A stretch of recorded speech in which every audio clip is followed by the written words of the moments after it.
Can you hear me okay? Yes. Yes. Can you send over some sausages from the barbecue to Melbourne? I might not want to eat them by the time they get Sorry. here. I'm joined today by Edwina Brisbane and Luke Waldron, both of who contributed heavily to this project. Even though their name says Peter Walker on that thing. So I'll start now. So we're talking about Dove Lake today, Dove Lake Viewing Shelter, and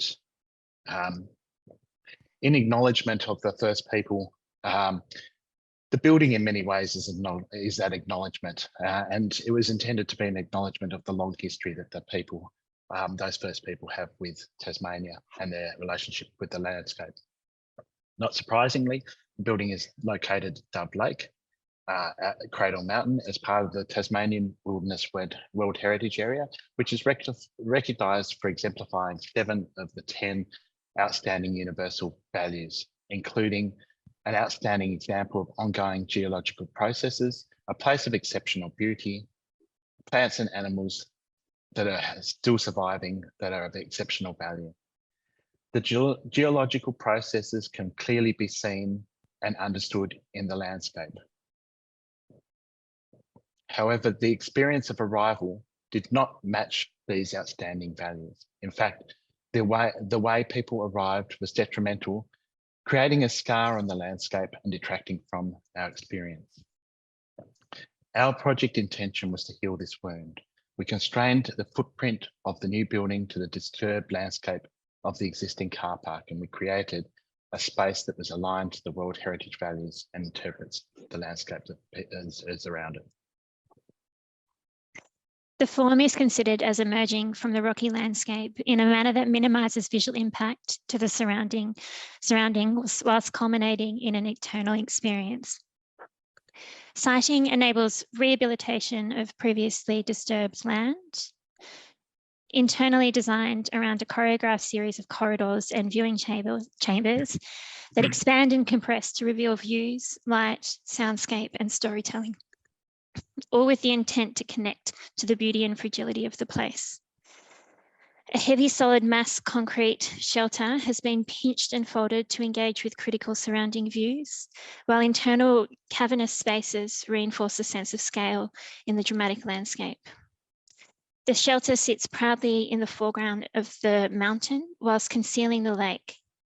Via an unravelling of spaces, the lake becomes a crescendo to your experience, before re-entering a protected outdoor space with a panoramic view of the landscape skyline.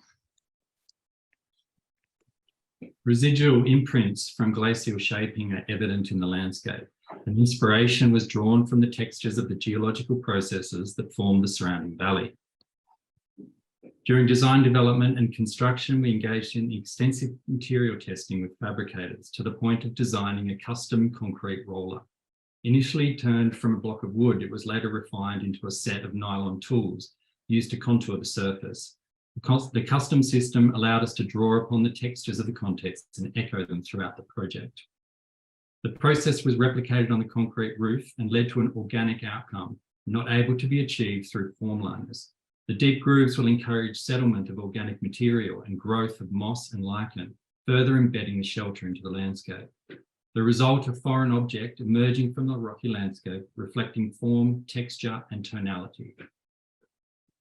In contrast, the interior texture is more subtle. Relief in the concrete walls and soffit reference geological shifts, and light appears through cracks at junctions between floor and walls, mimicking sunlight piercing openings in a cave. Light and weather conditions then dictate the interior's mood and visual tone. This draws the visitor through the space to the next aperture to the landscape without the need for directional signage. Minimal low-level lighting maintains a high contrast between interior and exterior. Tasmanian timber offsets the coolness of the concrete and provides warm touch points in the form of seating, door handles and handrails. This image shows the circulation between viewing chambers adjacent to the courtyard, with the winter sun penetrating and warming a point of pause. Throughout the design process, we worked closely with the Big River Nation on how to tell their story.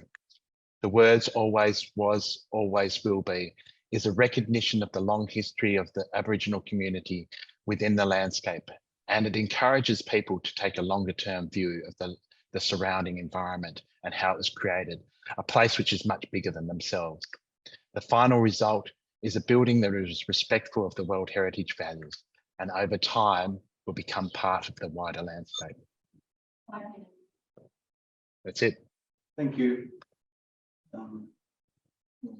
Yeah, certainly. Thank you very much for the presentation. I just had a question. Obviously, the shelter is acting as relief from the elements. It's also been a viewing platform. So I was just interested about the thermal comfort of the building internally. Obviously, it's a concrete structure, and was just wondering how that was managed and what was required. Edwina or Luke, you want to take this? I'll have the first crack. So it's seen as a shelter that is mediating the environment, not creating too much comfort. So it's about protection, not comfort. It's about kind of allowing you to sort of engage with the context, but not be totally comfortable because you need to understand the severity of the surroundings. So the roof is 350 thick concrete and the walls are 100 to 200 thick precast. So it can get quite chilly in there. Whenever you touch the building, like to stop and sit, it's timber, so it's not uncomfortable, but we're not encouraging people to hang out there all day. The building is never locked, so we don't want people camping in there. And it's kind of, each space is designed for people to move through it within like a busload of people to move through each space within a particular amount of time. So you're kind of meant to move through, and then in an emergency, it would hopefully save your life, but it's not about having a cushy look at the lake. I don't know if you've got anything to add to that, Luke. Yeah, just that it is primarily a shelter. There's no heating. It's not like a conditioned space. It's got an anti-condensation kind of system that helps to keep the condensation levels down and keep the windows clear, but it is very much a shelter and kind of utilitarian building. We had to minimise the ongoing maintenance and running costs of the building because there's just no funding for that. So that's kind of also fed into that experience and those systems that we have. The question in terms of designing in such a unique environment in the national park, the way you explain that with the car park, I'm sort of very familiar with what it was like before, but there would have been a fair bit of opposition having a building here on the site. So just wanted to ask you about how you navigated that into this outcome. Yeah, so we